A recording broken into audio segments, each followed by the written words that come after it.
Hello. America, Israel और Iran के बीच चल रहे वॉर में अमेरिका फाइनली ये वॉर हार जाएगा। ये एक बोल्ड प्रेडिक्शन तो है, लेकिन इसका समझना अब आसान हो रहा है क्योंकि अमेरिका की लैंग्वेज अभी चेंज हो रही है। वॉर से पहले की लैंग्वेज और वॉर के बाद की लैंग्वेज बिल्कुल डिफरेंट है।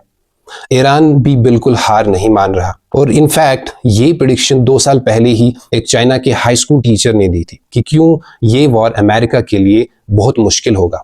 पहला और सबसे सिंपल रीजन ये है कि ईरान के लिए जो अटैक है ये बिल्कुल भी एक सरप्राइजिंग अटैक नहीं है। इनफैक्ट ईरान पिछले 20 सालों से इस अटैक की प्रिपरेशन करते आ रहे हैं। वो स्टडी करते आ रहे हैं कि अमेरिका और इजराइल वॉर कैसे लड़ते हैं, उनकी स्ट्रेंथ्स और उनकी वीकनेसेस क्या है, और ये सबसे पहली स्ट्रेंथ बन जाता है ईरान के लिए इस वॉर में। एक और रीजन जो दिया गया अमेरिका की वीकनेस के लिए वो ये कि अमेरिका एक सुपर पावर है, और जब एक सुपर पावर, एक एम्पायर बहुत ज्यादा बड़ा हो जाता है, उसके पास एक एरोगेंस आ जाता है और वो ओवर एक्सटेंड करता है, बहुत ज्यादा फैलने लगता है और बहुत सारी लड़ाइयां एक साथ मोल लेता है। और ये चीज एक एम्पायर के लिए वीकनेस बन जाती है क्योंकि इस सारे ओवर एक्सटेंशन में वो ऐसी गलतियां कर बैठता है जो उसको खुद भी समझ नहीं आती। जैसे यूएसए आज एक तो पूरी दुनिया से ट्रेड वॉर्स स्टार्ट की है, वहीं से हमास के साथ भी लड़ रहा है, रशिया यूक्रेन वॉर में भी इसका हिस्सा है, और अब ईरान के साथ भी एक डायरेक्ट वॉर स्टार्ट की है। और ये को एक और वीकनेस हो सकती है अमेरिका के लिए। एक और इंपॉर्टेंट रीजन है ईरान की ज्योग्राफी। ईरान एक बड़ा एरिया है, ईरान एक माउंटेनस रीजन है, इसमें पहाड़ हैं। वहां पे आर्मी तो आ जाएगी लेकिन उनको चारों तरफ से रेजिस्टेंस मिलेगी। और एक और इंपॉर्टेंट बात, उनको सप्लाई करना, उनको फूड सप्लाई करना, उनको वेपन्स पीछे से सप्लाई करना, अमेरिका से सप्लाई करना बहुत ज्यादा मुश्किल होगा। दैट इज वाई कि ये वॉर इराक के वॉर जैसा बहुत क्विक नहीं होने वाला है। ये अफगानिस्तान या वियतनाम वॉर जैसा बहुत लंबा वॉर चलने वाला है।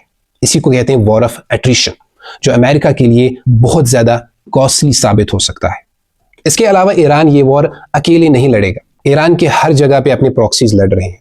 लेबनान में हिजबुल्लाह है, ईरान इराक में अपने शिया मिलिशियाज को लेकर लड़ रहा है, यमन में हूथीज हैं। तो इस वजह से एक मल्टी फ्रंटल वॉर बन जाएगा अमेरिका और इजराइल के लिए।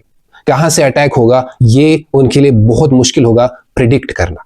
तो ये एक और स्ट्रेंथ बन जाती है ईरान की इस वॉर में। एक और फैक्टर आता है जो है गल्फ रीजन फैक्टर। गल्फ में बहुत सारी कंट्रीज रहती हैं, जैसे सऊदी है, कतर है, कुवैत है, बहरीन है, और ये सारी कंट्रीज यूएस के एलाइज माने जाते हैं एक तरीके से, क्योंकि इन कंट्रीज में बहुत सारा ऑयल प्रोड्यूस होता है और उस ऑयल से वो डॉलर कमाते हैं।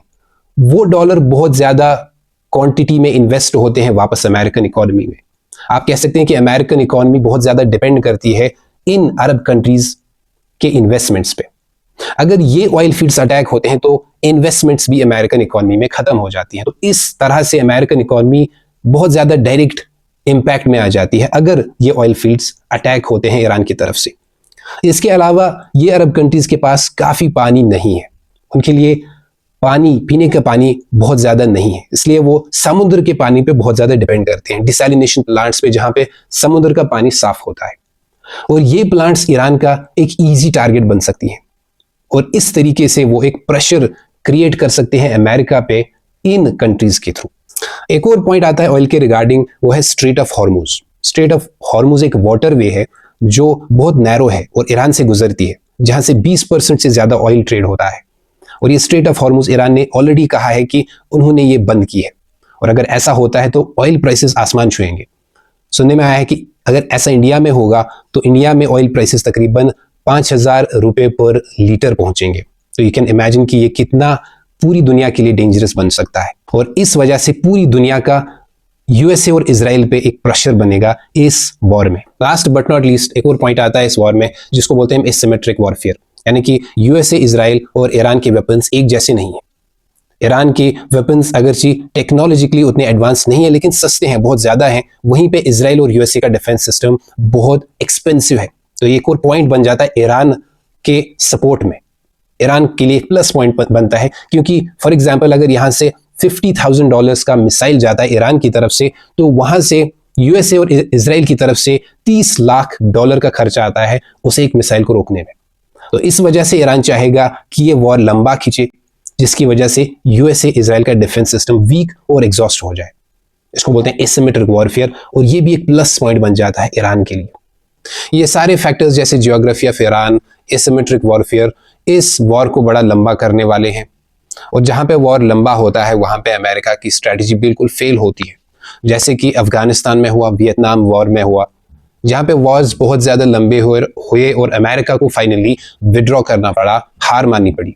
और शायद इस केस में ईरान यही चाहेगा, और अगर ऐसा होगा तो ये वॉर यूएसए डेफिनेटली हारने ही वाली है। अब ये सारा तो एक एनालिसिस है जिसको हम गेम थियरी भी बोलते हैं, साइको हिस्ट्री भी बोलते हैं। ये एक हिस्टोरिकल एनालिसिस है जिसमें हम देखते हैं कि हिस्ट्री में कई बार बड़े बड़े एम्पायर्स, बड़े सुपर पावर्स भी फेल हुए हैं। तो चूंकि एक एनालिसिस है, आप अपना ओपिनियन दे सकते हैं कमेंट्स में, आप पूरा हक रखते हैं। तो please like, share, comment and do subscribe the channel. Thank you.